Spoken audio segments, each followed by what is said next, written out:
Hey everybody, this is Dustin, Cherokee Specialist. So today I'm looking at I want to say it's a 2017 Grand Design Solitude. And what I wanted to show you was, here's that tattletale of that wall buckling, right? You can see where the metal is. Now we've already fixed this one in the past before, but the customer just went on a big long trip. So we're gonna come back and see what's going on, but I'm gonna try to catch the license plate. What I wanted to show you is over here, this is one I just did a video on earlier, where we've torn it apart. And again, the wall is shifting and it's broke off all the screws. You can see how I can put my finger underneath here on this side. And again, I'm gonna block out the license plate. Oh, sorry, Terry. And so here's this other side. You can see how much this wall, the thickness of my fingers, it's moved completely off. So see how that shifted?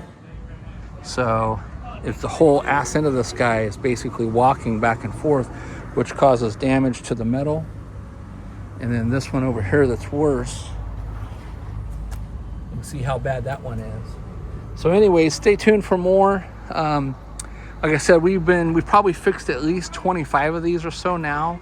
And it's, been a common issue that we keep finding. And again, it's been on the Solitudes, the Imagines, the Momentums, the Reflections. And so, we're able to fix it, but it's just something that we keep noticing. So, all right, well, thanks so much for watching. Again, this is Dustin, Cherokee Specialist, and Terry's doing the work on this one. So we will talk to you soon and post some more pictures and videos on this when we get it completed. Thanks again for watching.